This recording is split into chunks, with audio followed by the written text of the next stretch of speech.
അനുഗ്രഹിക്കപ്പെട്ട നല്ല ഈ നിമിഷത്തിനായി ദൈവത്തെ സ്തുതിക്കുന്നു.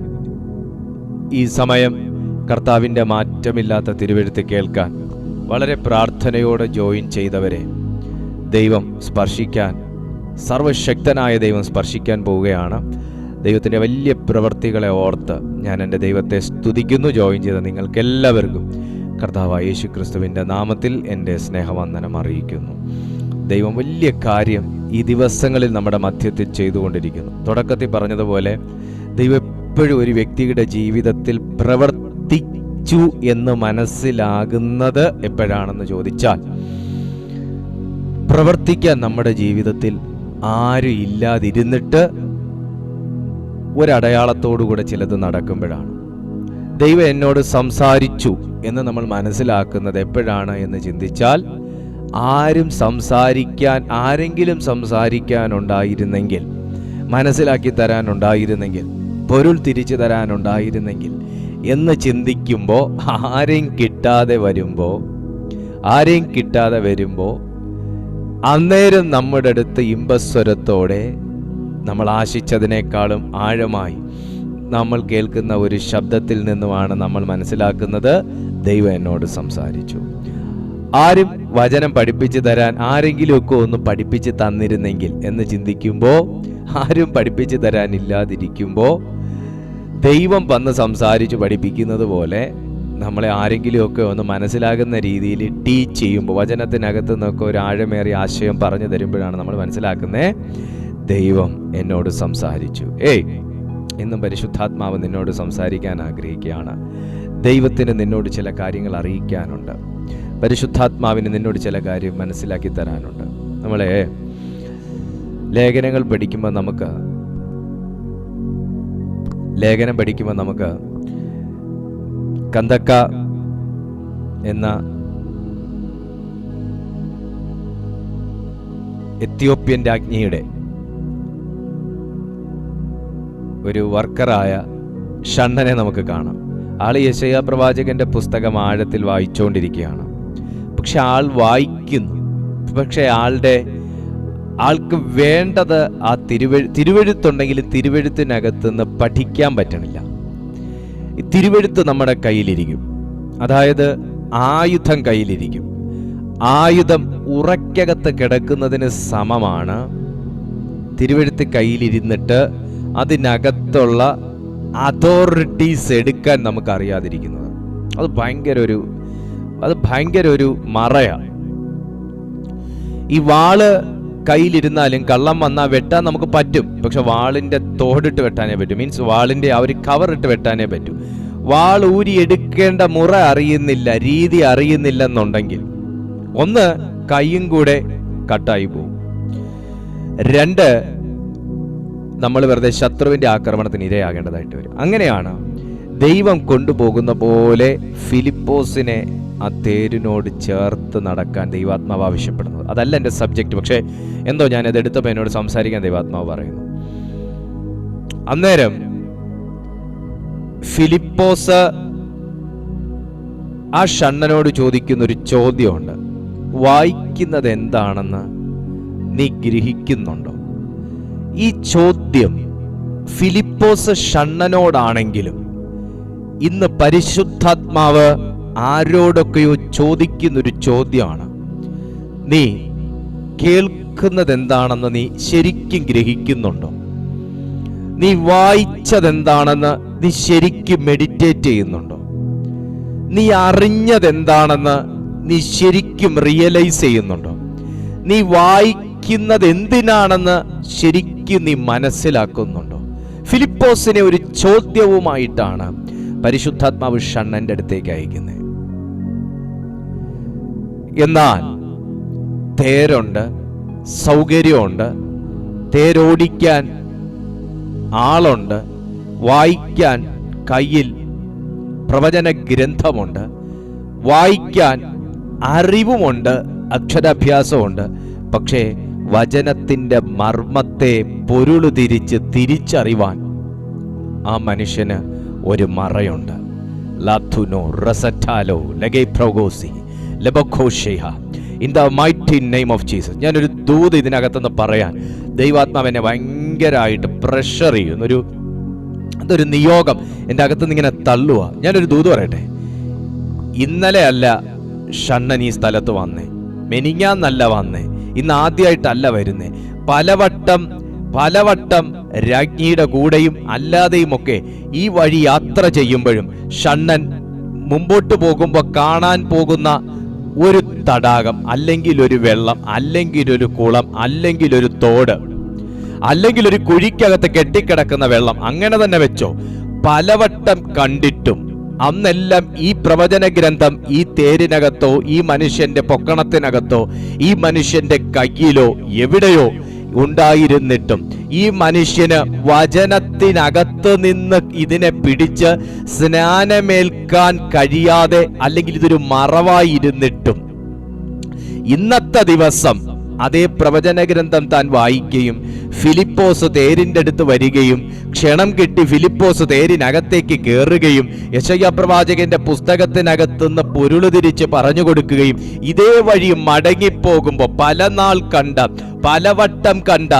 വെള്ളം ആ മനുഷ്യൻ അപ്പോൾ അവിടെ വെച്ച് കാണുകയും അതിനകത്തേക്ക് ഇറങ്ങി സ്നാനമേൽക്കുകയും ആ മനുഷ്യൻ ദൈവകൃപ പ്രാപിക്കുകയും ചെയ്തതുപോലെ വചനം പലവട്ടം കേൾക്കുകയും പലവട്ടം അതിനകത്തുനിന്ന് ദൈവാലോചനകൾ പ്രാപിക്കുകയും വചനത്തിനകത്തുനിന്നുള്ള വിടുതലുകൾ വേണമെന്ന് ആവശ്യപ്പെടുകയും ആഗ്രഹിക്കുകയും ചെയ്ത നിങ്ങൾക്ക് പരിശുദ്ധാത്മാവ് ഇന്ന് അതിനുള്ള ഒരവസരം ഒരുക്കാൻ പോവുക. ഈ മനുഷ്യന് വേണ്ടി കുഴിച്ച തോടല്ല, പക്ഷെ പലവട്ടം ഈ മനുഷ്യൻ കണ്ട തോട. ഈ മനുഷ്യന് വേണ്ടി അന്നേരം അവിടെ കെട്ടിക്കിടന്ന വെള്ളമല്ല, പല ദിവസം കണ്ട വെള്ളമാ. അതെ, വിടുതലിന്റെ അരികിൽ കൂടെ വരെ കടന്നുപോയിട്ടും അത് പ്രാപിക്കാൻ നിങ്ങൾക്ക് കഴിയാത്ത അവസ്ഥകൾ ഉണ്ടാകാം. ബ്ലെസ്സിങ് നിങ്ങളുടെ അരികിലേക്ക് വന്നു എന്ന് കേട്ടിട്ടും അനുഭവിക്കാൻ കഴിയാത്ത ഒരവസ്ഥ നിങ്ങൾക്കുണ്ടാകാം. നിങ്ങൾക്ക് കിട്ടി, ലഭിച്ചു എന്ന് നിങ്ങൾ കേട്ടിട്ടും അവസാന നിമിഷം മാറിപ്പോയ അവസ്ഥകൾ നിങ്ങളുടെ ജീവിതത്തിൽ ഉണ്ടാകാം. അതെ, ചില മറകൾ നിന്റെ വിടുതലിന്, നന്മയ്ക്ക്, ഉയർച്ചയ്ക്ക്, ഒരു ദൈവകൃപയ്ക്ക് വിരോധമായി നിൽക്കുന്ന മറകൾ യേശുവിന്റെ അധികാരമുള്ള നാമത്തിൽ ഈ വചനത്തിന്റെ ശക്തിയിൽ ആരുടെയൊക്കെയോ ജീവിതത്തിൽ നിന്ന് മാറിപ്പോവാണ്. ഈ സെക്കൻഡിൽ ഞാൻ അത് ഡിക്ലെയർ ചെയ്യുന്നു. സഹായിപ്പാൻ ഒരു ഷണ്ണനെ ഫിലിപ്പോസ് ഉണ്ടായിരുന്നു. എന്റെ ചോദ്യം ഇതാണ്, ഫിലിപ്പോസ് ആണോ ഷണ്ണനെ സഹായിച്ചത്? അല്ല. പിന്നെ ആരാ? ചേർന്ന് നടക്കടാ എന്ന് പറഞ്ഞ ദൈവ, ചേർന്ന് നടക്കടാ എന്ന് പറഞ്ഞ ദൈവ. പല സന്ദർഭങ്ങളിലും അദൃശ്യമായി നിന്നുകൊണ്ട് നമുക്ക് വേണ്ടി പലരോടും സംസാരിക്കുന്ന ഒരു ദൈവമുണ്ട് സഹോദരി. Do you get me? പല സമയങ്ങളിലും ദൈവം എന്നോട് സംസാരിച്ചില്ല, ദൈവം എന്നെ തൊട്ടില്ല, ദൈവം എന്നോട് ഇടപെട്ടില്ല, ദൈവം എനിക്ക് വേണ്ടി ചെയ്തില്ല എന്നൊക്കെ നമ്മൾ പരിഭവം പറയുമ്പോഴേ, എന്നോട് സംസാരിച്ചില്ലെങ്കിലും എനിക്ക് വേണ്ടി പലരോടും സംസാരിക്കുന്ന ഒരു ദൈവമുണ്ട് പ്രിയപ്പെട്ട സഹോദര. എന്നെ തൊട്ടില്ലെങ്കിലുമേ എനിക്ക് വേണ്ടി പലരെയും തൊടുന്നൊരു ദൈവമുണ്ട് പ്രിയപ്പെട്ട സഹോദരി. എനിക്ക് വേണ്ടി ചെയ്തു തന്നില്ലെങ്കിലുമേ മറ്റുള്ളവരോട് പറഞ്ഞ് എനിക്ക് വേണ്ടി ചെയ്തു തരിക്കുന്ന ഒരു ദൈവമുണ്ട് പ്രിയപ്പെട്ട സുഹൃത്തെ. ഹല്ലേലൂയ. എനിക്ക് നന്നായിട്ട് മനസ്സിലാവുന്നുണ്ട് ഞാനിത് പ്രവചനാത്മാവിലായിരിക്കുന്നെന്ന്. മോനെ, ചില സമയം ദൈവം നിന്നോട് സംസാരിക്കത്തില്ല, നിനക്ക് വേണ്ടി പലരോടും സംസാരിക്കും. ഷണ്ണനെ നിന്നോട് ദൈവം പറഞ്ഞു നിന്നെ പഠിപ്പിക്കാൻ ഒരു ഫിലിപ്പോസ് ഇപ്പൊ വരും. പറഞ്ഞില്ല, പക്ഷെ ഫിലിപ്പോസിനോട് പറഞ്ഞു, നിന്നെ എനിക്ക് ഒരിടം വരെ കൊണ്ടുപോകണം. Oh my God. ഫിലിപ്പോസിനോട് ദൈവം പറഞ്ഞു, നീ തേരിനോട് ചേർന്ന് നടക്കണം. ഫിലിപ്പോസിന് ദൈവം അവസരം കൊടുത്തു. അടച്ചിട്ടേക്കുന്ന തേരിന് അങ്ങനെയൊന്നും കയറാൻ പറ്റത്തൊന്നുമില്ല, രാജകൊട്ടാരത്തിന്റെ വകയാ. അങ്ങനെയൊക്കെ കയറി വിവരം അറിയും, അങ്ങനെയൊക്കെ കയറിയ. പക്ഷേ ഫിലിപ്പോസിന് വേണ്ടി ഒരു ചെയർ ഓൾറെഡി ആ തേരിനകത്ത് ഒരുക്കിയിട്ടിരുന്നു, ഒരു സ്പേസ്. എനിക്ക് വേണ്ടി സ്ഥാനം ഒരുക്കിയില്ലെങ്കിലുമേ എനിക്ക് സ്ഥാനം ഒരുക്കാൻ കഴിയുന്ന ചിലരെ ദൈവം എഴുന്നേൽപ്പിക്കും. ദൈവം ഡയറക്ട്ലി ചെയ്തില്ല നമ്മളൊക്കെ പരാതി പറയും. ദൈവം കാണുന്നില്ലെന്ന് പറയും. പക്ഷേ ദൈവം എനിക്ക് വേണ്ടി മറഞ്ഞിരുന്ന് ചെയ്യുന്നത്, മറഞ്ഞിരുന്ന് സഹായിക്കുന്നത്, ദൈവം മറഞ്ഞിരുന്നുകൊണ്ട് എനിക്ക് വേണ്ടി പ്രത്യക്ഷമായി ചിലരോട് സംസാരിക്കുന്നത് നീ അധികം താമസിയാതെ കാണും. നീ അധികം താമസിയാതെ അറിയും, നീ അധികം താമസിയാതെ അത് അനുഭവിക്കും. Praise to God. അപ്പൊ ഞാൻ ചോദിക്കട്ടെ, അപ്പൊ ദൈവത്തിന്റെ കൺസേൺ ആരായിരുന്നു? ദൈവത്തിന്റെ കൺസേൺ ആ ഷണ്ണനായിരുന്നില്ലേ? അല്ലേ? ദൈവം കൺസേൺ ചെയ്യാത്തോണ്ടാണോ? എന്നാൽ ആ മനുഷ്യന്റെ ആ ദൈവകൃപ പ്രാപിച്ച മനുഷ്യന്റെ വിലാപം എന്തായിരുന്നു? എനിക്ക് പൊരുള് തിരിച്ചു തരാൻ ആരുമില്ല. അപ്പൊ ദൈവം കൺസേൺ ചെയ്തില്ലേ? ദൈവം കൺസിഡർ ചെയ്തില്ലേ? ദൈവം കെയർ ചെയ്തില്ലേ? ദൈവം ബ്ലെസ് ചെയ്തില്ലേ? ഇതുപോലെ പലരിലൂടെയും നിനക്ക് വരാനുള്ളത്, പലരിലൂടെയും നീ കേൾക്കാനുള്ളത്, പലരിലൂടെയും നീ അറിയാനുള്ളത് ദൈവത്തിന്റെ ആത്മാവ് ഇന്ന് തുറക്കുകയാണ്. തലം യേശുവിന്റെ നാമത്തിൽ ഇപ്പോൾ അത് സംഭവിക്കട്ടെ. I receive. ലിഖായ പ്രഭു സറ്റായബ. നമ്മെ സഹായിക്കുന്ന ഒരു ദൈവമുണ്ട്. Why? Hebrews chapter 2 verse 18. എബ്രായർക്ക് എഴുതിയ ലേഖനം 2-ാമത്തെ അധ്യായം അതിൻ്റെ 18-ാമത്തെ അനുഗ്രഹിക്കപ്പെട്ട തിരുവചനം. എബ്രായർക്ക് എഴുതിയ ലേഖനം 2-ാമത്തെ അധ്യായം 18-ാമത്തെ അനുഗ്രഹിക്കപ്പെട്ട തിരുവചനം. താൻ തന്നെ പരീക്ഷിതനായി കഷ്ടം അനുഭവിച്ചിരിക്കുകയാൽ പരീക്ഷിക്കപ്പെടുന്നവർക്ക് സഹായിപ്പാൻ കഴിവുള്ളവൻ ആകുന്നു. ആരെക്കുറിച്ചാണ്? ഒരു സംശയവും വേണ്ട, യേശു ക്രിസ്തുവിനെ കുറിച്ചാണ് പറയുന്നത്. സഹായിപ്പാൻ കഴിവുള്ള ഒരു ദൈവം, സഹായിപ്പാൻ കഴിവുള്ള ഒരു രക്ഷകൻ. എന്റെ ബലം എന്താന്ന് ചോദിച്ചാൽ എന്നെ സഹായിപ്പാൻ ഒരു കൈ ഉണ്ടെന്നുള്ളതാണ്. എനിക്കുള്ള ബലം എന്താന്ന് ചോദിച്ചാൽ എനിക്ക് വിളിക്കത്തക്ക ഒരു നാമം ശേഷിക്കുന്നു എന്നുള്ളതാണ്.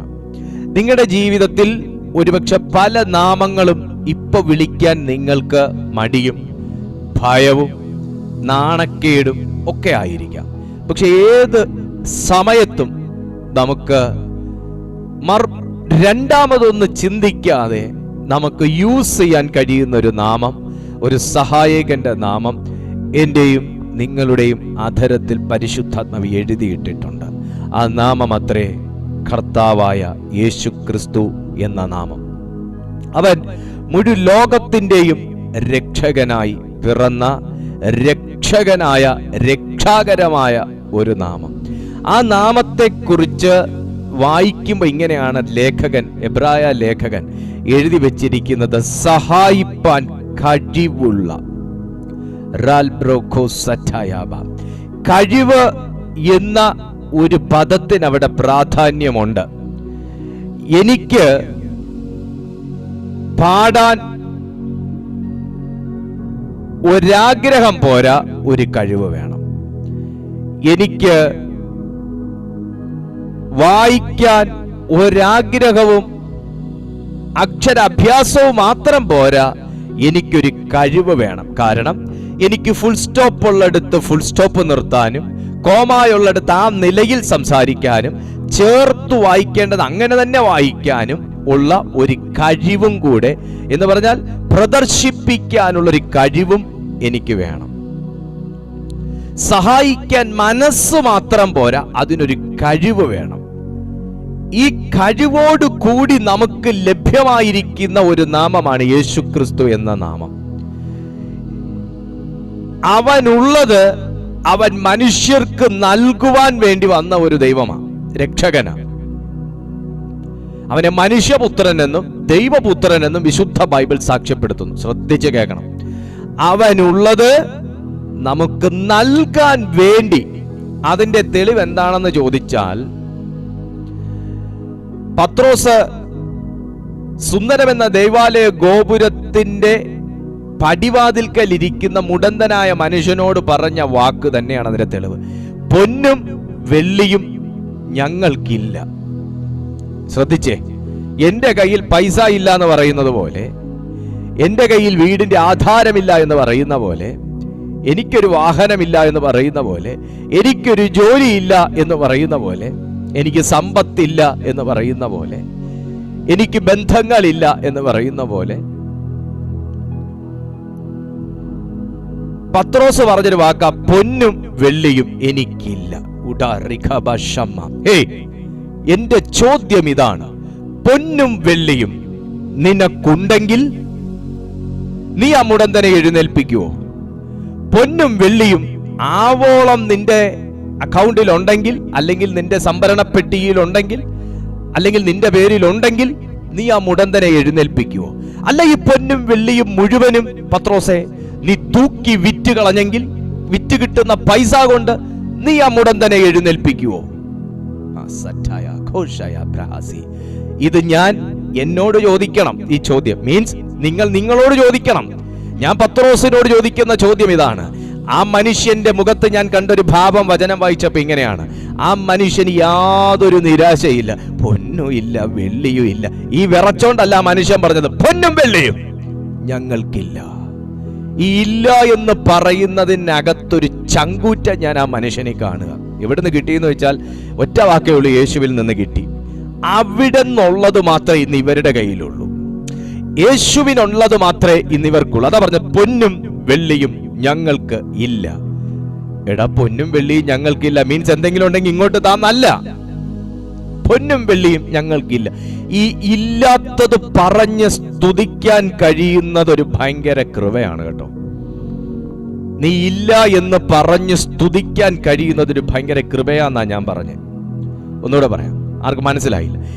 ഇല്ല എന്ന് പറഞ്ഞ് സ്തുതിക്കാൻ കഴിയണമെങ്കിൽ എന്തോ ഉണ്ട് നിനക്ക് സ്തുതിക്കാൻ എന്ന് നീ അവെയറായിരിക്കണം. റൈറ്റ്? പൊന്നും വെള്ളിയും എനിക്കില്ല, ഫസ്റ്റ് തിങ്. സെക്കൻഡ് തിങ്, എനിക്കുള്ളത് ഞാൻ നിനക്ക് തരുന്നു. ഈ രണ്ടാമത്തെ കാര്യത്തിൽ അയാൾ അത്രയും അവെയറായത് കൊണ്ടാണ് ഒന്നാമത്തെ കാര്യം രണ്ടാമത്തേതിനോട് മുട്ടിച്ചു നോക്കാൻ പോലും കൊള്ളുകയില്ലെന്ന് തിരിച്ചറിഞ്ഞ് ആ മനുഷ്യൻ ദൈവത്തെ സ്തുതിച്ചതും ഉച്ചത്തിൽ ശബ്ദത്തിന്റെ ഘനത്തോടുകൂടെ പത്രോസ് അത് പ്രഖ്യാപിച്ചതും. ചുരുക്കി പറഞ്ഞാൽ, ഈ ഭൂമിയിൽ പൊന്നും വെള്ളിയും പത്രോസിന്റെ കയ്യിൽ ഉണ്ടായിരുന്നെങ്കിൽ, പൊന്നും വെള്ളിയും ആ മനുഷ്യരുടെ കയ്യിൽ ഉണ്ടായിരുന്നെങ്കിലും, ആ ഉള്ള പൊന്നും വെള്ളിയും മുഴുവനും കൊണ്ട് തൂക്കി വിറ്റിട്ട് കൊണ്ടുവരുന്ന ധനം കൊണ്ടും ഈ മനുഷ്യനെ എഴുന്നേൽപ്പിക്കാൻ കഴിയത്തില്ല എന്നുള്ളത് കൊണ്ടും, ഈ ഭൂമിയിലുള്ള ഒന്നുമല്ല ദൈവത്തിൽ നിന്നും ഒരു മനുഷ്യന് ലഭ്യമായതുകൊണ്ട്, ഏത് മുടന്തിയതിനെയും, ഏത് നടക്കാത്തതിനെയും, ഏത് മരിച്ചുപോയതിനെയും, ഏത് ചത്തതിനെയും, ഏത് നിർജീവമായതിനെയും, ഏത് മരവിച്ചതിനെയും വീണ്ടും ചലിപ്പിക്കാൻ തക്കവണ്ണമുള്ള ഒരു ദൈവകൃപയുടെ കരം സഹായത്തിന് വേണ്ടി വെളിപ്പെടുമെന്ന് വിശ്വസിച്ചതുകൊണ്ടും തിരിച്ചറിഞ്ഞതുകൊണ്ടും പത്രോസ് പറഞ്ഞു, പൊന്നും വെള്ളിയും ഞങ്ങൾക്ക് ഇല്ല. ഇന്ന് ഇല്ലാത്തതിനെ കൊണ്ട് വേദനിക്കുന്ന ആരെങ്കിലും ഉണ്ടെങ്കിൽ, ആവശ്യത്തിനുള്ള ധനം, ആവശ്യത്തിനുള്ള ജോലി, ആവശ്യത്തിനുള്ള വരുമാനം നിങ്ങൾക്കില്ലാതിരിക്കുന്ന ഒരു ഘട്ടത്തിലാണ് ഈ ദൈവവചനം കേൾക്കുന്നതെങ്കിലും, പ്രിയപ്പെട്ട സുഹൃത്തെ, ദൈവത്തിനുള്ളത് കൊണ്ട് നിന്നെ ഫില്ല് ചെയ്താൽ, ദൈവത്തിനുള്ളത് കൊണ്ട് നിന്റെ മേൽ ഫില്ല് ചെയ്താൽ, യേശുവിന്റെ മേൽ ഉള്ളത് കൊണ്ട് നിന്നെ ഫില്ല് ചെയ്താൽ ചിലതൊക്കെ അത്ഭുതകരമായി നടക്കും. ഒരു മുടന്തൻ എഴുന്നേൽക്കാൻ ട്രീറ്റ്മെന്റ് ആണ് ആവശ്യം. ഒരു മുടന്തൻ എഴുന്നേൽക്കാൻ ഒരുപക്ഷെ സർജറി ആയിരിക്കാം ആവശ്യം. ഒരു മുടന്തൻ എഴുന്നേൽക്കാൻ വൈദ്യ പരിശോധന ആയിരിക്കാം ആവശ്യം. അങ്ങനെ കണ്ടാൽ മതി. എനിക്കിതിനെ കുറിച്ച് ഭയങ്കരമായിട്ട് പറയാനൊന്നും അറിഞ്ഞൂടാ. I am not a doctor, but my father is doctor. വൈദ്യനേക്കാൾ വലിയ വൈദ്യൻ എന്ന വചനം പറയുന്നത്. പക്ഷേ ഒരു വൈദ്യ പരിശോധന ആ മുടന്തൻ ആവശ്യമായിരിക്കാം, ഒരു സർജറി ആ മുടന്തൻ ആവശ്യമായിരിക്കാം, ഒരു സ്കാനിങ് ആ മുടന്തൻ ആവശ്യമായിരിക്കാം, അറ്റ്ലീസ്റ്റ് ഒരു എക്സ്റേ ആ മുടന്തൻ ആവശ്യമായിരിക്കാം, മെഡിസിൻസ് ആ മുടന്തൻ ആവശ്യമായിരിക്കാം. ഒരുപക്ഷെ നടന്നാലോ, നിങ്ങൾ അങ്ങനെ വെച്ചോ, നടന്നാലോ, പക്ഷേ നടന്നില്ലെങ്കിലോ എന്നൊരു ചിന്തയ്ക്കും അവിടെ സ്ഥാനമുള്ളപ്പോൾ, നടക്കും എന്ന ഒരൊറ്റ വാക്കിനകത്ത് പൊന്നും വെള്ളിയും കൈവശമില്ലാത്ത ഒരുത്തൻ ഉറപ്പിക്കണമെങ്കിൽ, ആ മനുഷ്യന് ലഭിച്ച ഉറപ്പ് WHO-യിൽ നിന്നല്ല, ആ മനുഷ്യന് ലഭിച്ച ഉറപ്പ് അതിനും മുകളിൽ നിന്ന് അതിനു മുകളിൽ നിന്ന് ലഭിച്ച ഉറപ്പ. യേശുവിന്റെ നാമത്തിൽ നിന്റെ മുടന്തലേറ്റ വിഷയങ്ങളുടെ മേൽ, നിർജീവമായി കിടക്കുന്ന വിഷയങ്ങളുടെ മേൽ, ചലിക്കാതെ കിടക്കുന്ന ചില വിഷയങ്ങളുടെ മേൽ, തീർപ്പ് കാണാതെ കിടക്കുന്ന ചില വിഷയങ്ങളുടെ മേൽ ഉയരത്തിലെ ഉയരത്തിലെ ഉയരത്തിലെ അത്ഭുതകരമായ കരം ഇന്ന് പകൽ വെളിപ്പെട്ടാൽ, ഈ സമയം വെളിപ്പെട്ടാൽ, ഈ സെക്കൻഡിൽ വെളിപ്പെട്ടാൽ, ഞാനൊരു ദൈവാലോചന നിങ്ങളോട് പറയുക.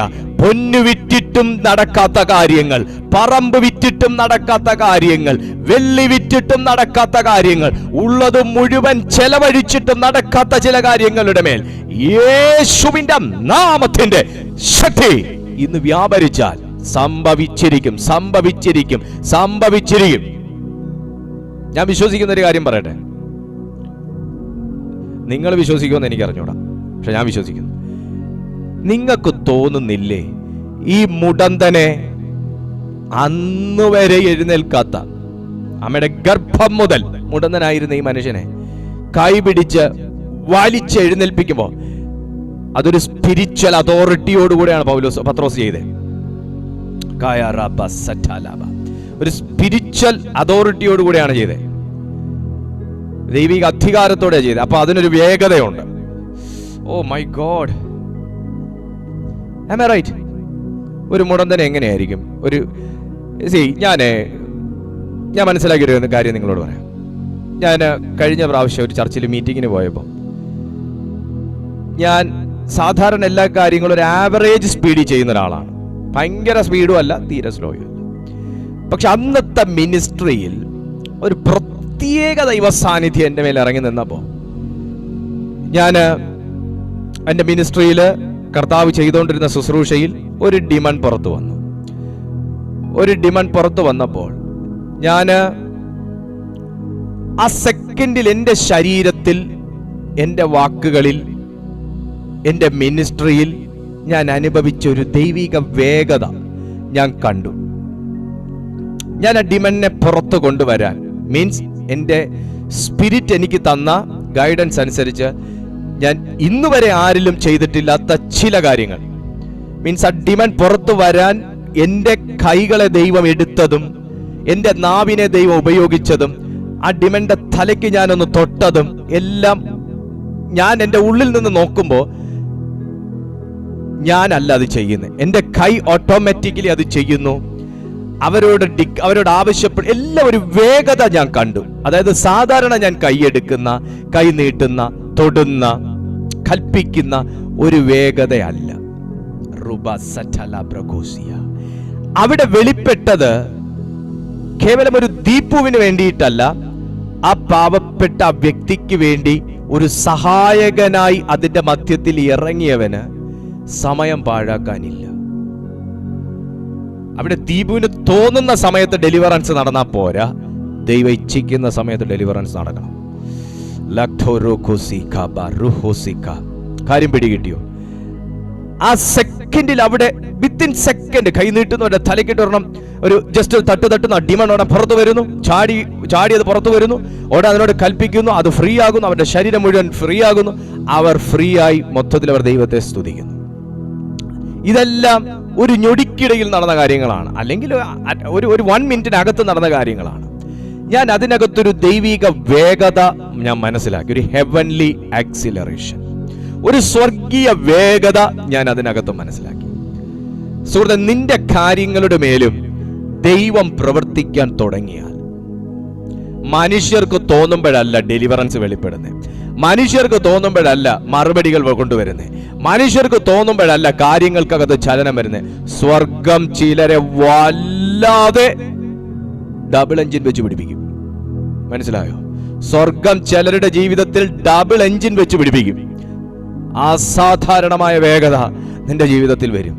അസാധാരണമായ വേഗത നിന്റെ വിഷയങ്ങളുടെ മേൽ മറുപടികൾ കൊണ്ടുവരും. ഇവിടെ പത്രോസ് ആ മനുഷ്യനെ കൈ പിടിച്ച് അയ്യോ എഴിക്ക് അച്ചാ എന്ന് പറഞ്ഞ പോലെ ഈ ഇങ്ങനെ വലിച്ചു പിടിച്ചു പൊക്കി എടോ, അങ്ങനെ ചെയ്യാനാണെങ്കിൽ പിന്നെ ഇയാൾ എന്ത് വിശ്വാസത്തിന് അങ്ങനെ പറഞ്ഞേ? ആ ചോദ്യത്തിന് ഭയങ്കര പ്രാധാന്യമുണ്ട്. നാസറേയനായ യേശുവിന്റെ നാമത്തിൽ എഴുന്നേൽക്കാന്ന് പറഞ്ഞിട്ട് പിന്നെയും ബാക്കി കൂടെ താങ്ങി വീഴല്ലേ, പിടിച്ചോ, അയ്യോ പൊത്തോ എന്ന് പറഞ്ഞ് താങ്ങി എടുക്കാനാണെങ്കിൽ പിന്നെ എന്ത് വേഗത. ഈ ചില ആൾക്കാരുണ്ട്, നമ്മൾ പ്രാർത്ഥിച്ചിട്ടാലും നമ്മൾ പ്രാർത്ഥിച്ചിട്ട് കൊടുത്താലും പിന്നെയും എനിക്ക് വേണ്ടി പ്രാർത്ഥിക്കണേ പറയുന്ന ആൾക്കാരുണ്ട്. നമ്മൾ അവർക്ക് വേണ്ടി പ്രാർത്ഥിച്ചിട്ട് കൊടുത്തേക്കുക, വീണ്ടും അടുത്ത് അതേ പ്രാർത്ഥനാ വിഷയം വീണ്ടും ഇട്ടിട്ട് എനിക്ക് വേണ്ടി പ്രാർത്ഥിക്കണേ. അപ്പൊ പിന്നെ ഞാൻ ആദ്യം ആർക്ക് വേണ്ടി പ്രാർത്ഥിച്ചേ? നമ്മുടെ വിശ്വാസം എവിടെ കിടക്കുന്നു? നമ്മളൊരു വിഷയത്തിന് വേണ്ടി പ്രാർത്ഥിക്കും, ഈ വിഷയം നടക്കുവോ? ആയുസി നടക്കുകയല്ല, ആയുസി നടക്കാൻ പോകുന്നില്ല, സംശയമൊന്നും വേണ്ട. എടോ, പ്രാർത്ഥിപ്പിച്ചേച്ച് ആ വിഷയം നടക്കുമോ എന്നുള്ള ചോദ്യത്തിന് എന്ത് പ്രസക്തി? പിന്നെ ഇയാൾ എന്തിനു വേണ്ടി പ്രാർത്ഥിച്ചേ? പിന്നെ ഇയാൾ എന്തിനാ പ്രാർത്ഥിക്കാൻ പറഞ്ഞേ? ഹല്ലേലൂയ. രക്ഷപ്പെടുവോ? മറുപടി വെളിപ്പെടുവോ? നന്നാകുമോ? ഇനി ഉണ്ടാകുമോ? ഈ ചോദ്യം ചോദിക്കാനാണെങ്കിൽ പിന്നെ എന്തിനാ പ്രാർത്ഥിക്കുന്നേ? എന്തിനാ പ്രാർത്ഥിക്കാൻ പറയുന്നേ? പത്രോസ് തന്നെ പൊന്നും വെള്ളിയും എനിക്കില്ല, നസറേനായ യേശുവിന്റെ നാമത്തിൽ എഴുന്നേൽക്ക എന്ന് പറഞ്ഞിട്ട് ബാക്കിൽ കൂടെ കൈയിട്ട് 4 പേരെ കൂടെ വിളിച്ച് അച്ഛനൊന്ന് താങ്ങിക്കേ എന്ന് പറയാനാണെങ്കിൽ പിന്നെ കൽപ്പിച്ച പത്രോസ് ആരായി? പത്രോസ് പറഞ്ഞ ദൈവം ആരായി? നമ്മുടെയൊക്കെ അന്തർഭാഗങ്ങൾക്കകത്ത് ഭയങ്കരമായി ക്ലെൻസ് ചെയ്യപ്പെടേണ്ടത് ഭയങ്കര ആവശ്യമാണ്. നമ്മൾ ഈ പ്രാർത്ഥിക്കുന്നെങ്കിലും ഉപവസിക്കുന്നെങ്കിലും അവിശ്വസിക്കാൻ നമ്മൾ അഗ്രഗണ്യന്മാരാ, അവിശ്വസിക്കാൻ. ഹല്ലേലൂയ. പക്ഷെ പത്രോസിന്റെയൊക്കെ വിശ്വാസം എന്ന് പറഞ്ഞാലേ, ആ വിശ്വാസം ഇമ്പാർട്ട് ചെയ്ത ആളെ നമ്മൾ നോക്കിയാൽ മതി, കാര്യം മനസ്സിലാവും. ആ വിശ്വാസം എവിടുന്ന ഇമ്പാർട്ട് ചെയ്ത് കിട്ടി? വല്ലതൊക്കെ പ്രാപിക്കുന്നെങ്കിൽ ദൈവത്തിൽ നിന്ന് പ്രാപിക്കണം. ഹല്ലേലൂയ. മനുഷ്യരെ പുറകെ ഓടുന്നവരുണ്ട്, വല്ലതൊക്കെ പ്രാപിക്കുന്ന ദൈവത്തിൽ നിന്ന് പ്രാപിക്കണം. മനുഷ്യന്റെ മുമ്പിൽ കയറി തലകുത്തി കിടക്കുന്നവരുണ്ട്, വല്ലതൊക്കെ പ്രാപിക്കുന്ന ദൈവത്തിൽ നിന്ന് പ്രാപിക്കണം. ഹല്ലേലൂയ. ഒന്നാമത്തെ കാര്യം എന്ന് വെച്ചാൽ, ഞാൻ ആ പുള്ളിയെ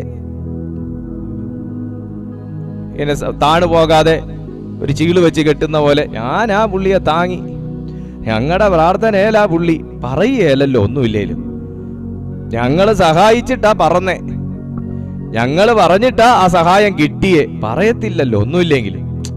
സഹായം വന്നോ ഇല്ലയോ, പക്ഷെ ഈ ഒരു വാക്ക് കേൾക്കണ്ടല്ലോ. അന്ന് ഞാൻ അത്രയും ചെയ്തത് കൊണ്ടാ ഇന്ന് ഇത്ര കേൾക്കണ്ടല്ലോ. അതുകൊണ്ട് പത്രോസിന് എന്റെ കൈവെപ്പ് കൊണ്ടാ നീ പുറത്തു വന്നേ എന്നാരും പറയാനില്ല. കാരണം പത്രോസിനെ പുറത്തു കൊണ്ടുവന്ന ദൈവ, സഹായം കിട്ടുന്ന ദൈവത്തിൽ നിന്ന് കിട്ടണം. ഒന്ന് പറഞ്ഞേ, എന്റെ ജീവിതത്തിൽ ഒരു സഹായം വരുന്നെങ്കിൽ അത് ദൈവത്താൽ വരണം. മക്കളെ, ദൈവം ഒരുക്കിയവർ സഹായിച്ചാൽ വിളിച്ചു പറയത്തില്ല. ദൈവം ഒരുക്കിയവർ സഹായിച്ചാൽ വിളിച്ചു പറയത്തില്ല. നമ്മൾ വല്ലവരെയൊക്കെ പറഞ്ഞു ഒരുക്കി ഒതുക്കിയൊക്കെ എടുത്താൽ ഇന്നല്ലെങ്കിൽ നാളെ പറയും.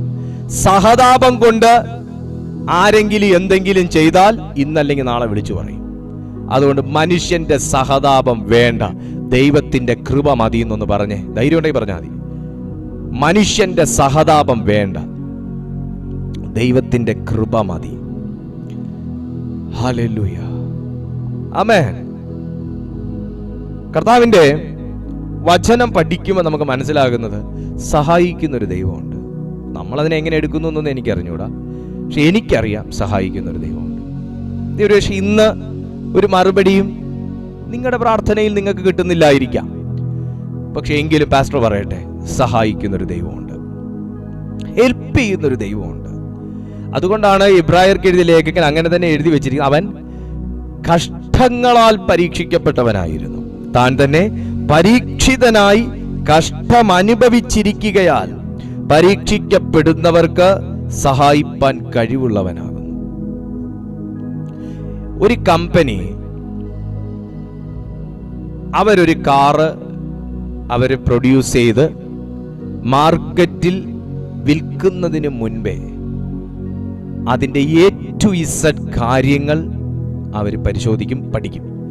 ആ വാഹനം മണിക്കൂറിൽ എത്ര കിലോമീറ്റർ വേഗത പോകും, ആ വാഹനത്തിൻ്റെ stability, durability, built in quality, ഒരു ആക്സിഡന്റ് പറ്റിയാലുള്ള ആ വാഹനത്തിൻ്റെ സേഫ്റ്റി, എല്ലാ അതിൻ്റെ fuel efficiency, seating capacity, total weight bear ചെയ്യാനുള്ള അതിൻ്റെ കപ്പാസിറ്റി, എല്ലാ കാര്യം അതിൻ്റെ ഓരോ ഈച്ച് ആൻഡ് എവരി പാർട്ട് ഒരു കമ്പനി സ്റ്റഡി ചെയ്യും. എന്നിട്ടേ അത് മാർക്കറ്റിലോട്ട് ഇറക്കും. അതിൻ്റെ കുറവുകളും അതിൻ്റെ പോരായ്മകളും അതിൻ്റെ ദൂഷ്യവശങ്ങളും അതിൻ്റെ നല്ല വശങ്ങളും എല്ലാം കമ്പനി പഠിക്കും. കറക്റ്റ് ചെയ്യാൻ പറ്റുന്നതിനെ കറക്റ്റ് ചെയ്യും, അല്ലെങ്കിൽ അതിനേക്കാൾ അതിൻ്റെ പ്രോ എന്ന് പറഞ്ഞ് അടുത്തത് ഇറക്കും.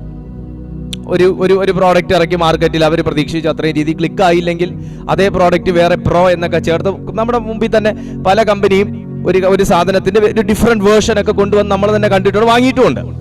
ഓക്കെ, അതല്ല എൻ്റെ വിഷയം.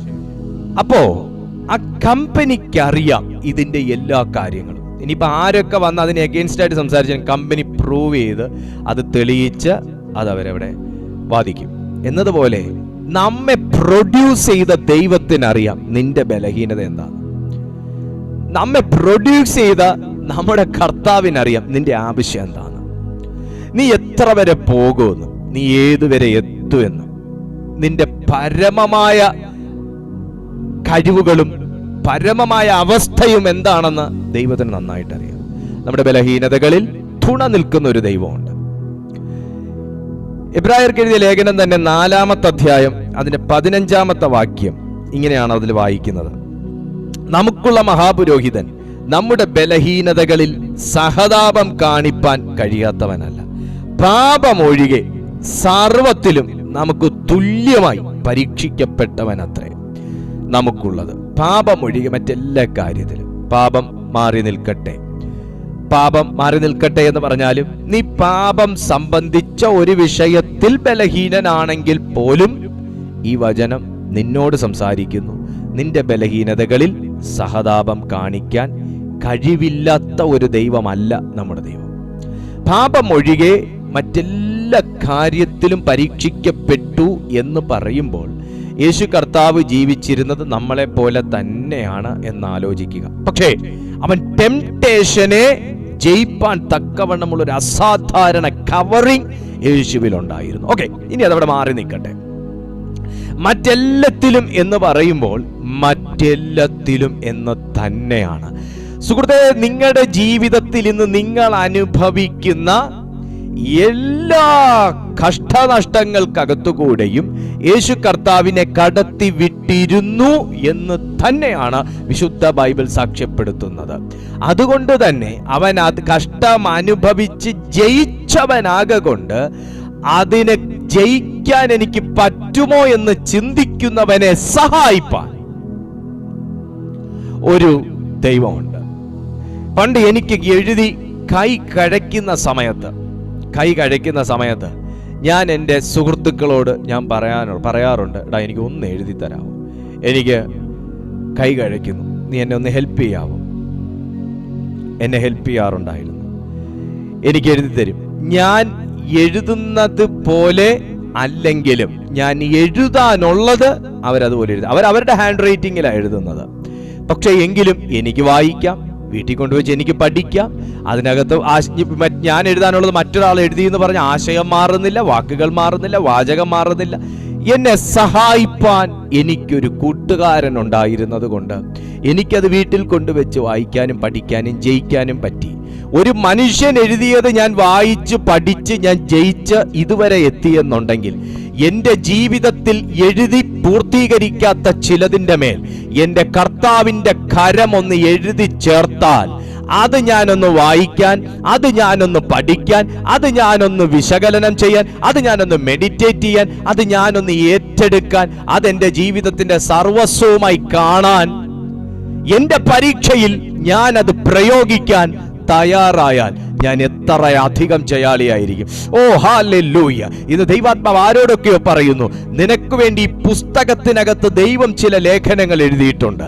നീ അറിയാൻ വേണ്ടി ചില ആലോചനകൾ പരിശുദ്ധാത്മാവ് ഇതിനകത്ത് എഴുതിയിട്ടുണ്ട്. അത് നീ വായിക്കേണ്ട പോലൊന്ന് വായിച്ചാൽ, അറിയേണ്ട പോലൊന്ന് അറിഞ്ഞാൽ, ഗ്രഹിക്കേണ്ട പോലൊന്ന് ഗ്രഹിച്ചാൽ, ഷണ്ണൻ എടുത്തതുപോലെ ചില തീരുമാനങ്ങൾ നീ എടുത്താൽ നിന്റെ ജീവിതം അസാധാരണമായി മാറാൻ പോവാണ്. ഹേയ്, മനുഷ്യൻ എഴുതി വെച്ചെടുത്ത് നല്ല എൻ്റെ ദൈവം തുടങ്ങാൻ പോണേ. മനുഷ്യൻ നിനക്ക് വേണ്ടി എഴുതിയതിനെ ഫുൾ സ്റ്റോപ്പ് ഇട്ടിട്ട് അവിടുന്ന് ദൈവം നിനക്ക് വേണ്ടി പുതിയ ഒരെണ്ണം എഴുതി ചേർത്താൽ നിന്റെ ജീവിതം പ്രവചനാതീതമായി മാറാൻ തുടങ്ങും, വിപ്ലവകരമായി മാറാൻ തുടങ്ങും. ദൈവം സഹായിപ്പാനുണ്ട് കേട്ടോ. പരിശുദ്ധാത്മാവ് നിങ്ങളോട് ഈ ആലോചന പറയുന്നത്, ദൈവം നിന്നെ സഹായിക്കാനുണ്ട്, ദൈവം നിന്നെ ഹെൽപ്പ് ചെയ്യാനുണ്ട്. ഹേയ്, ദൈവം നിന്നെ ഹെൽപ്പ് ചെയ്തിരിക്കും. എന്നോട് ദൈവം സംസാരിച്ചില്ലല്ലോ എന്ന് പറയുന്ന നിന്നോട് ദൈവാത്മാവ് പറയുന്നു, നിന്നോട് ദൈവം സംസാരിച്ചില്ലെങ്കിലും നിനക്ക് വേണ്ടി ദൈവം സംസാരിക്കേണ്ടവനോട് സംസാരിക്കുന്നുണ്ട്.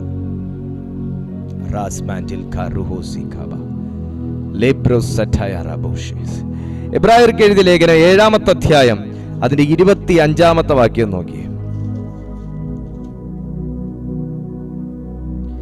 അതുകൊണ്ട് താൻ മുഖാന്തരമായി ദൈവത്തോട് അടുക്കുന്നവർക്ക് വേണ്ടി പക്ഷപാതം ചെയ്യുവാൻ സദാ ജീവിക്കുന്നവനാകയാൽ അവരെ പൂർണ്ണമായി രക്ഷിപ്പാൻ അവൻ പ്രാപ്തനാകുന്നു.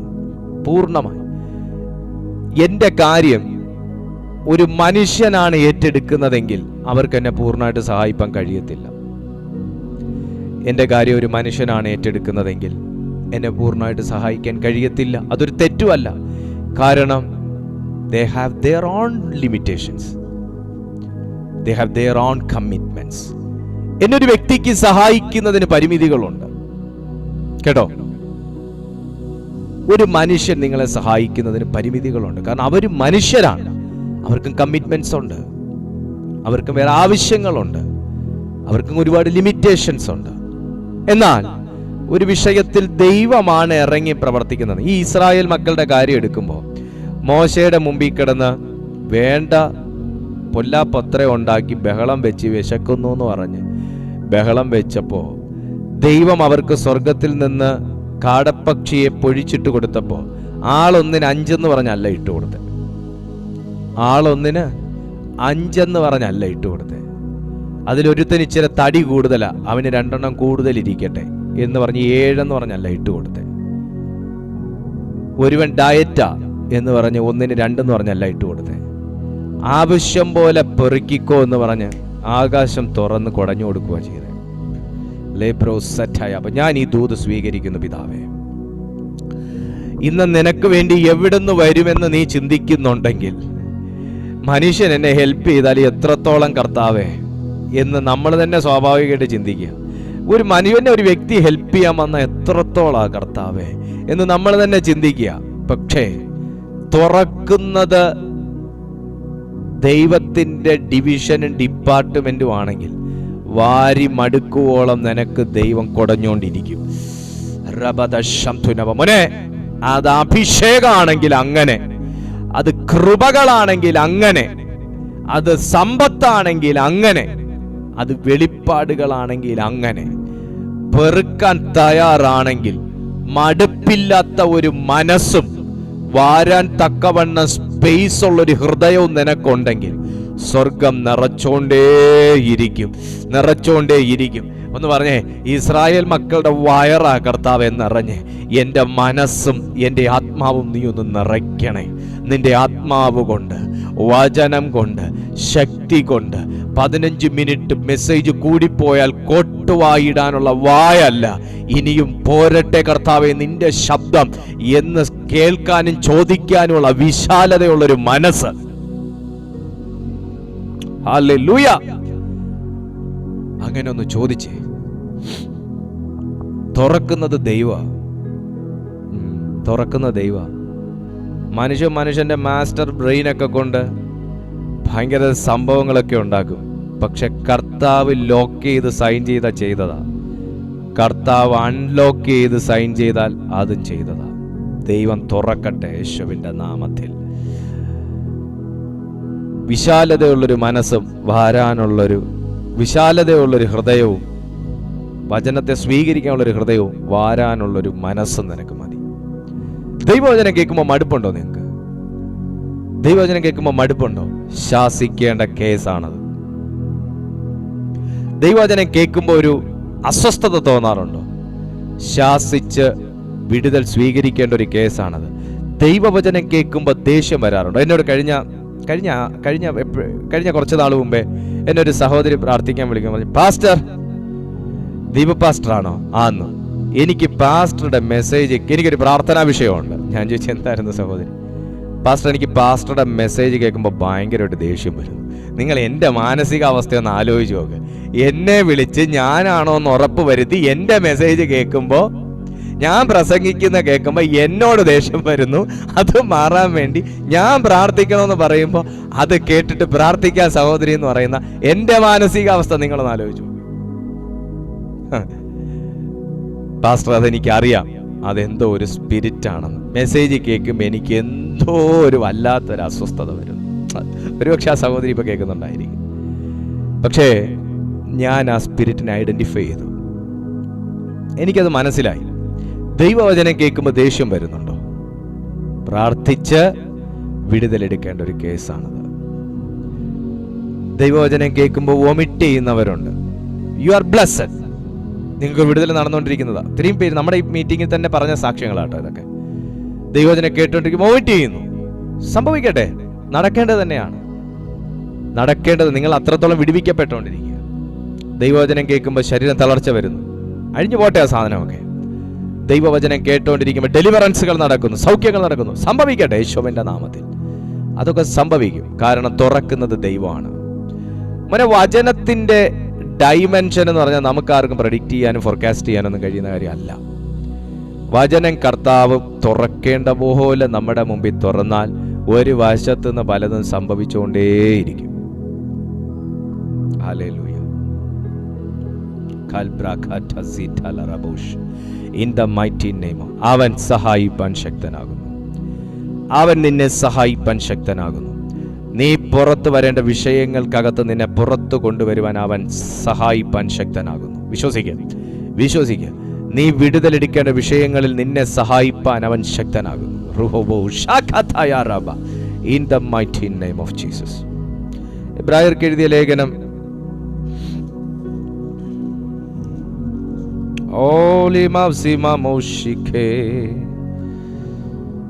5-ാമത്തെ അധ്യായം അതിന്റെ 7-ാമത്തെ വാക്യം നോക്കി. ക്രിസ്തു തന്റെ ഐഹിക ജീവകാലത്ത് തന്നെ മരണത്തിൽ നിന്ന് രക്ഷിപ്പാൻ കഴിയുന്നവനോട് ഉറച്ച നിലവിളിയോടും കണ്ണുനീരോടും കൂടെ അപേക്ഷയും അഭയയാചനയും കഴിക്കുകയും ഭയഭക്തി നിമിത്തം ഉത്തരം ലഭിക്കുകയും ചെയ്തു. കരയുന്നെങ്കിൽ ദൈവത്തോട് കരയണം. ഉറച്ച് നിലവിളിക്കുന്നുണ്ടെങ്കിൽ ദൈവത്തോട് വിളിക്കണം. കാരണം ഭയം, ഭക്തി, ഇത് രണ്ടും നമ്മൾ കളഞ്ഞുകൂടാ. ഒന്നുകൂടെ ഞാൻ പറയാൻ ശ്രദ്ധിച്ച് കേൾക്കണം. പാസ്റ്റർ അല്ലേ പറഞ്ഞത് ഭയം ദുരാത്മാവാണെന്ന് എന്നിങ്ങോട്ട് ചോദിക്കുന്നതിന് മുന്നേ ശ്രദ്ധിച്ച് കേൾക്കണം. ഭയം, ഭക്തി, ഇത് രണ്ടും നമ്മൾ വിട്ട് കളഞ്ഞുകൂടാ. ഭയം ദൈവത്തോടാകാം, മനുഷ്യനോടരുത്. ഭക്തി ദൈവത്തോടാകാം, പാസ്റ്ററോടോ മനുഷ്യനായിട്ടുള്ള പാസ്റ്ററോടോ മറ്റേതെങ്കിലും ഒരു വ്യക്തിയോടോ മറ്റേതെങ്കിലും ഒരു വസ്തുക്കളോടോ ആകരുത്. യേശു കർത്താവിന്റെ ഭയം ദൈവത്തോടും ദൈവവചനത്തോടും ദൈവ സാന്നിധ്യത്തോടും കൂടെയായിരുന്നു.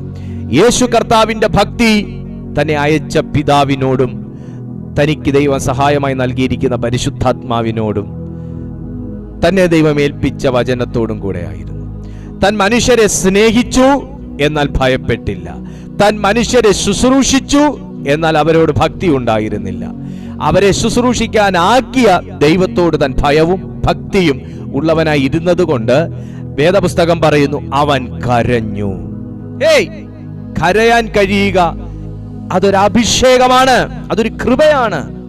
ദൈവത്തോട് കരയാൻ കഴിയുക അതൊരു കൃപയാണ്. ദൈവത്തെ ഭയപ്പെടുക അതൊരു കുറച്ചിലല്ല, അതൊരു ഭാഗ്യമാണ്. ദൈവഭക്തിയിൽ ജീവിക്കുക അതൊരു വട്ടല്ല. പലരും പറയുന്നു വട്ടാണ്. നിനക്ക് ഭക്തി മൂത്ത് വട്ടായി പറയുന്നവർ പറയട്ടെ. ഞാൻ എപ്പോഴും പറയാറുള്ളത് പോലെ ആത്മപൂർണൻ പൂർണ്ണഭ്രാന്തനാണ്. ചിലപ്പോൾ അവൻ പറയുന്നത് നമുക്ക് തിരിയത്തില്ല. അതുകൊണ്ടാണ് ഹന്നായെ നോക്കി പറഞ്ഞത്, ഇവൻ തേണ്ടടാ വീഞ്ഞു കുടിച്ചിരിക്കുന്നു, ഇവളെവിടെയോ പോയി ഈ നട്ടപ്പാതിരിക്ക് വീഞ്ഞു കുടിച്ചിട്ട് വന്നു. അപ്പോൾ പറഞ്ഞത്, യജമാനനെ പകൽ 3 മണി നേരമേ ആയിട്ടുള്ളൂ, ഞാൻ വീഞ്ഞു കുടിച്ചിട്ടില്ല, വീഞ്ഞോ മദ്യമോ ഞാൻ കുടിച്ചിട്ടില്ല. ഞാൻ എൻ്റെ ഹൃദയം ദൈവസന്നിധിയിൽ പകരുകയത്രേ ചെയ്യുന്നത്. യേശുവിന്റെ നാമത്തിൽ നീ നിന്റെ ഹൃദയത്തിന്റെ ഞരക്കം കൊണ്ട് ദൈവസന്നിധിയിൽ ചിലത് പകരുമ്പോ പുറത്തിരുന്ന് കാഴ്ചക്കാരായി നിൽക്കുന്നവർ നിന്നെ ഇതുപോലെ പലതും പറഞ്ഞു വിധിക്കും.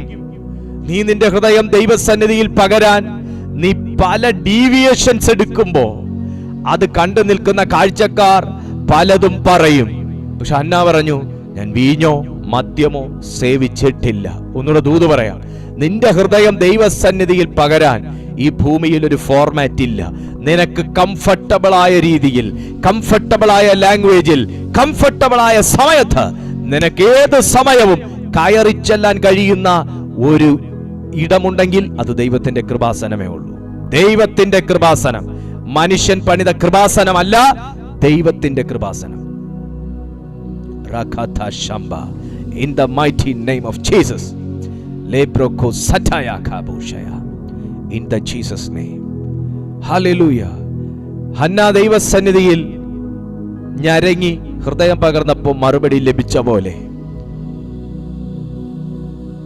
ദാനിയേൽ കാരാഗ്രഹത്തിനകത്ത് കടന്ന് ഞരങ്ങിയപ്പോൾ മറുപടി ലഭിച്ചതുപോലെ, ലേയ ഞരങ്ങിക്കൊണ്ട് ദൈവസന്നിധിയിൽ പ്രാർത്ഥിച്ചപ്പോൾ മറുപടി ലഭിച്ചതുപോലെ, ഏലിയാവ് ദൈവസന്നിധിയിൽ മുട്ടുകുത്തി പ്രാർത്ഥിച്ചപ്പോൾ മറുപടി ലഭിച്ചതുപോലെ, യബ്ബേസ് ദൈവത്തോട് പ്രാർത്ഥിച്ചപ്പോൾ മറുപടി ലഭിച്ചതുപോലെ, തുടങ്ങിയ ഒത്തിരി വീരന്മാർ, യേശു വരെ ഉള്ളവർ പ്രാർത്ഥിച്ചപ്പോൾ വചനം പറയുന്നു, ഉറച്ച നിലവിളിയോടും കണ്ണുനീരോടും അപേക്ഷയോടും അഭയാചന കഴിക്കുകയും ഭയഭക്തി നിമിത്തം ഉത്തരം ലഭിക്കുകയും ചെയ്തതുപോലെ, ഈ ദിവസങ്ങളിൽ നിങ്ങൾ വളരെ ഞരങ്ങി, വളരെ സങ്കടപ്പെട്ട്, വളരെ നിരാശയിൽ, വളരെ തകർച്ചയിൽ, അതിവേദനയിൽ ആയിരിക്കുന്ന ആ സബ്ജക്റ്റിന്റെ മേൽ നീ മറുപടി കാണാതിരിക്കുകയില്ല, നിനക്കുത്തരം കിട്ടാതിരിക്കുകയില്ല, നീ ദൈവത്തിൽ നിന്നുത്തരം വാങ്ങാതിരിക്കുകയില്ല. നീ ഒരത്ഭുതമായി തീരാൻ പോകുകയാണ്. പൊന്നും വെള്ളിയും എനിക്കില്ല, ഞാനത് പകുതി വഴിയിൽ നിർത്തിയിരിക്കുകയാണ്. കംപ്ലീറ്റ് ചെയ്തോട്ടെ. പൊന്നും വെള്ളിയും ഞങ്ങൾക്കില്ല, എനിക്കുള്ളത് നിനക്ക് തരുന്നു എന്ന് പറഞ്ഞ് എഴുന്നേൽപ്പിച്ചപ്പോൾ, ഞാൻ പറഞ്ഞ പോലെ എൻ്റെ മിനിസ്ട്രിയിൽ ഒരു സ്വർഗീയ വേഗത പെട്ടെന്ന് എൻ്റെ മേൽ കടന്നു വന്നെന്നെ, ആ വേഗതയിൽ എന്നെ നിയന്ത്രിച്ച പോലെ പത്രോസിന്റെ മേൽ ഒരു ദൈവശക്തി വന്നപ്പോൾ ഒരു ഹെവൻലി ഒരു ഹെവൻലി ആക്സിലറേഷൻ എന്നോ, ഒരു ഹെവൻലി സ്പീഡ് എന്നോ, ഒരു ഹെവൻലി ആക്ടിവിറ്റി എന്നോ, എങ്ങനെ വേണമെങ്കിലും അതിനെ പറയാം, ഒരു ഹെവൻലി മൂവ് എന്നോ എങ്ങനെ വേണമെങ്കിലും പറയാം. പതിവിലും വിരുദ്ധമായ ഒരു ചലനം അതിന്റെ മധ്യത്തിൽ ആ മുടന്തന്റെ മേലുണ്ടായി. എഴുന്നേൽപ്പിച്ചപ്പോൾ തീർച്ചയായിട്ടും നിവരാത്ത അസ്ഥികൾ നിവർന്നപ്പോൾ ഒരു കെട്ടുപൊട്ടുന്ന ശബ്ദം ഉണ്ടാവും. ചലിക്കാത്ത അസ്ഥികൾ ചലിച്ചപ്പോൾ ഒരു കെട്ടുപൊട്ടുന്ന ശബ്ദം ഉണ്ടാവും. ദൈവശക്തി അവന്റെ അസ്ഥികൾക്കകത്തേക്ക് വ്യാപരിച്ച്, പൗലോസിന്റെ മേൽ വ്യാപരിച്ച് അഭിഷേകത്തോടെ ഇറങ്ങിയപ്പോൾ തീർച്ചയായിട്ടും ഒരു പൊടുപൊട ശബ്ദം തന്റെ നാഡികൾക്കകത്തും ഞരമ്പുകൾക്കകത്തും ഉണ്ടായിരിക്കും. രക്തം ഭാഗികമായി മാത്രം പ്രവഹിച്ചുകൊണ്ടിരുന്ന സ്ഥാനത്ത് അപ്രതീക്ഷിതമായ ഒരു ആക്കം, ഒരു ചലനം തന്റെ ശരീരത്തിൽ തട്ടിയപ്പോൾ ആ ഞരമ്പുകൾക്കകത്തേക്ക് പതിവിലും വ്യത്യസ്തമായ ഒരു വേഗതയോടെ ആ രക്തം ഞരമ്പുകൾക്കകത്തുകൂടെ എന്ന് പറഞ്ഞ് പമ്പ് ചെയ്ത സമയത്ത് ഒരു പ്രത്യേക വികാസം ആ ഞരമ്പുകൾക്കകത്തേക്ക് ഉണ്ടായിരിക്കാം, ആ ഞരമ്പുകൾക്കകത്തേക്ക് ഉണ്ടായിരിക്കാം. അതുകൊണ്ട് എല്ലാം കൂടെ കൊണ്ട് തന്നെ ആ ശരീരത്തിനകത്തൊരു വ്യത്യസ്തമായ അനുഭവം ഉണ്ടായിരിക്കാം. ഇന്ന് ഞാൻ ഈ വചനം പറഞ്ഞുകൊണ്ടിരിക്കുമ്പോൾ തന്നെ നിന്റെ ശരീരത്തിനകത്തേക്കും ആ മുടന്തന്റെ മേൽ ദൈവം തൊട്ടപ്പോൾ, ഒരു ദൈവ മനുഷ്യൻ തൊട്ടപ്പോൾ ചില അസാധാരണതകൾ സംഭവിച്ചതുപോലെ, ഹേയ്, വചനം കേട്ടുകൊണ്ടിരിക്കുന്ന നിന്റെ മേൽ ഞാൻ ഡിക്ലെയർ ചെയ്യുന്നു, ഒരു ദൈവശക്തി ഇപ്പോൾ വ്യാപിക്കട്ടെ. എനിക്ക് വ്യക്തമായിട്ട് അറിയാം, ചില കെട്ടുകൾ ഈ സെക്കൻഡിൽ അഴിഞ്ഞുകൊണ്ടിരിക്കുകയാണ്, ചില ബന്ധനങ്ങൾ ഈ സെക്കൻഡിൽ പൊട്ടിക്കൊണ്ടിരിക്കുകയാണ്. ഒരു സ്വർഗീയ കരം നിന്നെ തൊടുകയാണ്. മനുഷ്യൻ തൊട്ടിട്ട് സൗഖ്യമാകാത്തത്, മനുഷ്യൻ ചെയ്തിട്ട് സൗഖ്യമാകാത്തത്, ഹേയ്, ദൈവം നിന്നെ തൊടുന്നു, നീ ഇപ്പോൾ സൗഖ്യമാകുകയാണ്.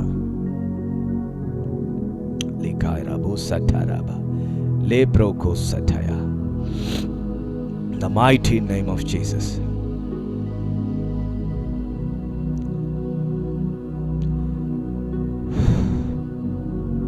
ഗ്ലോറി ബറാഖോ യോറോ ബ്രോക്കോസ് ടിൽ ബ്രോക്കോസ് സറ്റൽ പ്രബോഷേസ്. കർത്താവിനോട് വ്യക്തമായിട്ട് പറയുന്നു, ഈ എന്താ പറയുക, ഈ ഗ്ലാസ്സൊക്കെ ഇങ്ങനെ പൊടിഞ്ഞു പൊട്ടുന്ന പോലെ ഈ ബ്രേക്ക് ചെയ്തില്ലേ നിങ്ങൾ ചിരിക്കത്തില്ലേ? ഞാനൊരു കാര്യം പറയാം. നമ്മൾ ഈ ലഡു കയ്യിലെടുത്ത് വെച്ചിട്ട് ഇങ്ങനെ ഞെരിച്ച എന്തായിരിക്കും അവസ്ഥ? വായിൽ വെള്ളം വരണ്ട, നിങ്ങൾ ആത്മാവില സ്വീകരിച്ചാൽ മതി. ലഡു കയ്യിലെടുത്ത് വെച്ച് നമ്മൾ ഇങ്ങനെ ആക്കിയ എന്താ അവസ്ഥ? പിന്നെ പൊട്ടിപ്പോകത്തില്ല, വേറൊരു ഷേപ്പായി മാറത്തില്ലേ? അതുപോലെ എന്തോ ചിലതിങ്ങനെ പൊട്ടിഞ്ഞു പൊട്ടുന്ന പോലത്തെ ഒരു അനുഭവം എനിക്കത് സെൻസ് ചെയ്യാൻ കഴിയുന്നുണ്ട്.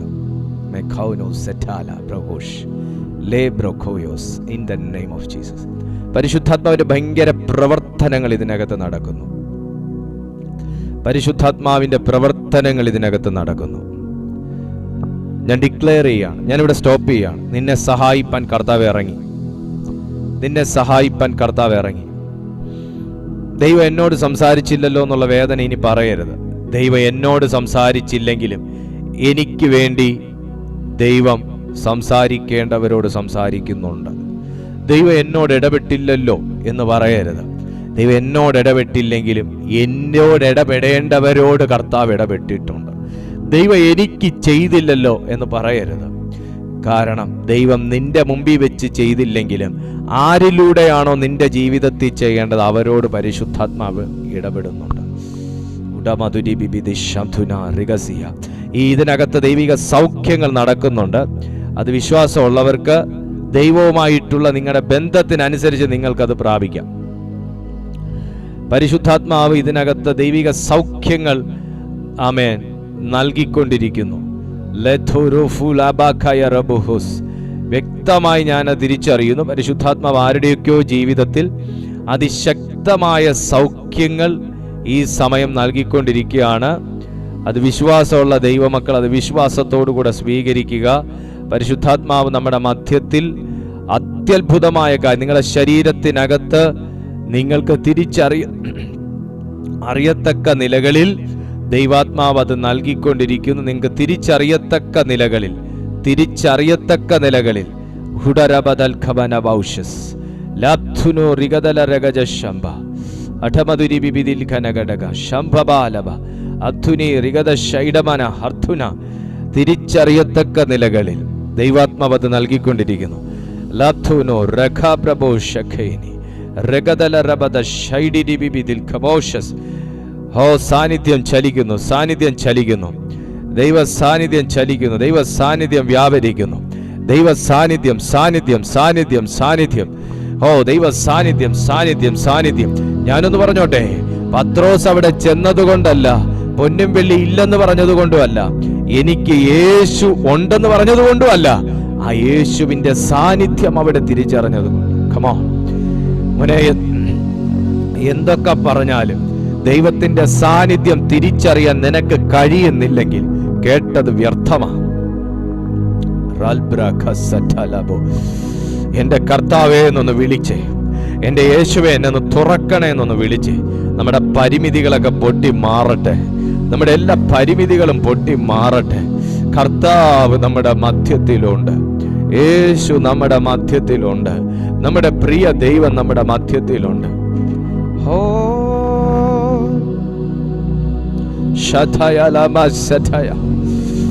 നമ്മുടെ യേശു നമ്മുടെ മധ്യത്തിലുണ്ട്.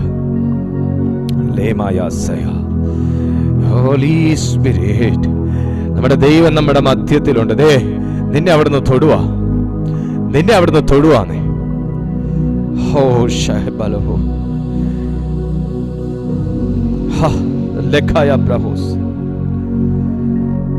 നിനക്ക് എന്നാ തോന്നുന്നേ? കരയാനാണോ തോന്നുന്നേ? നിനക്ക് എന്നാ തോന്നുന്നേ? കൈയടിക്കാനാണോ? എഴുന്നേൽക്കാനാണോ? മുട്ടുകുത്താനാണോ? Do it.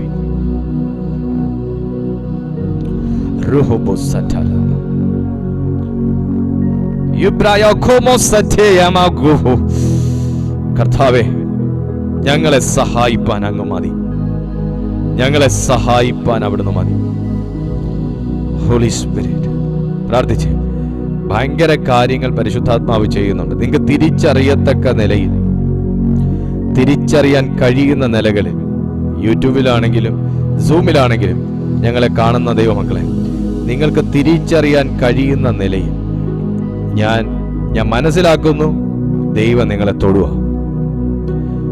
അതിനൊരു പാസ്റ്റർ തലയിൽ കൈവെക്കണ്ടേ എന്ന് നിങ്ങൾ ചിന്തിക്കല്ല, ചിന്ത പോലും മാറട്ടെ.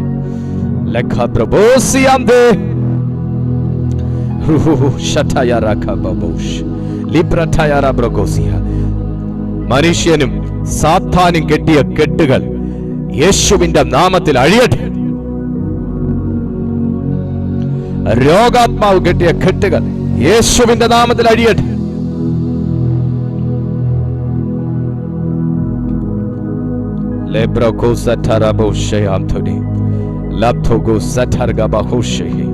സംസാരിച്ചേ, ദൈവത്തോട് സംസാരിച്ചേ, ദൈവത്തോട് സംസാരിച്ചേ, ദൈവത്തോട് സംസാരിച്ചേ.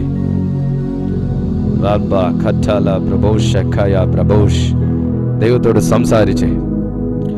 റിഗമാന ഹംതുനാബ രഗദലബ ബ്രിഗദലബ ശബ്ദന രഗദല ബൗഷധജന ചുടന രഗദജതുനി ഹിതമതുദിബിബിദി ശബ്ബ തുരിദിബിദിൽ രഗാൽകമമതി ജതുനിബിദ ഹതുരിദിബിദി ബൗഠിസ്.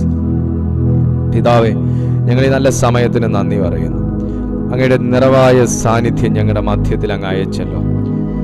ഞങ്ങളെ കർത്താവ് തൊട്ടല്ലോ, വിടുതൽ അവിടുന്ന് നൽകിയല്ലോ.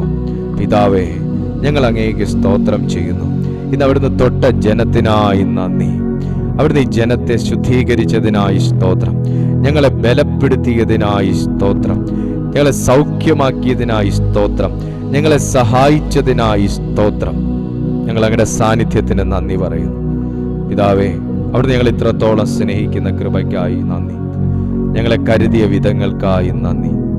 ഞങ്ങളെ കണ്ട്, ഞങ്ങളെ തൊട്ട്, ഞങ്ങളെ അനുഗ്രഹിച്ച വിധങ്ങൾക്കായി സ്തോത്രം. എല്ലാ മഹത്വവും ഞങ്ങൾ അങ്ങേക്ക് അർപ്പിക്കുന്നു. അവിടുന്ന് ഞങ്ങളുടെ പ്രാർത്ഥന കേട്ടിരിക്കാൻ സ്തോത്രം. യേശുവിൻ നാമത്തിൽ തന്നെ ആമേൻ. ഞങ്ങളുടെ മീറ്റിംഗ് എല്ലാ ദിവസവും രാവിലെ 6:30 മണിക്കും വൈകുന്നേരം 6:30 മണിക്കും നമുക്ക് ഈ ചാനലിലുണ്ട്.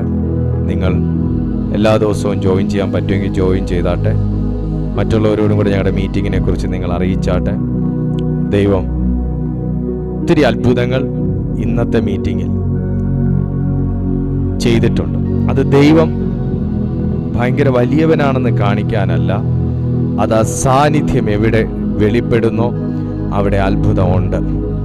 ദൈവത്തിന്റെ സാന്നിധ്യം എവിടെ വെളിപ്പെടുന്നു അവിടെ ചേഞ്ചസ് ഉണ്ട്. അതാണ് അതിന്റെ അർത്ഥം. ശരിയായ വാക്ക് അത്, ചേഞ്ചസ് ഉണ്ട്. ദൈവത്തിന്റെ സാന്നിധ്യം നമ്മുടെ ശരീരത്തിലും നമ്മുടെ മനസ്സിലും നമ്മുടെ ആത്മാവിലും നമ്മുടെ ചിന്തകളിലും ഒക്കെ വെളിപ്പെട്ടപ്പോഴല്ലേ നമുക്ക് ചേഞ്ചസ് വന്നേ. അതുപോലെ ദൈവത്തിന്റെ സാന്നിധ്യം എവിടെ ഉണ്ടോ അവിടെ ചേഞ്ചസ് ഉണ്ടാവും. കർത്താവ് നിങ്ങളെ ചേഞ്ച് ചെയ്തിട്ടുണ്ട്. ദൈവം നിങ്ങളെ അനുഗ്രഹിക്കട്ടെ, ദൈവം സഹായിക്കട്ടെ. നമുക്ക് അടുത്ത ദിവസം കാണാം. അതുവരെ സർവശക്തന്റെ നിഴലിൻ കീഴിൽ സ്വർഗം നിങ്ങളെ പരിപാലിക്കട്ടെ.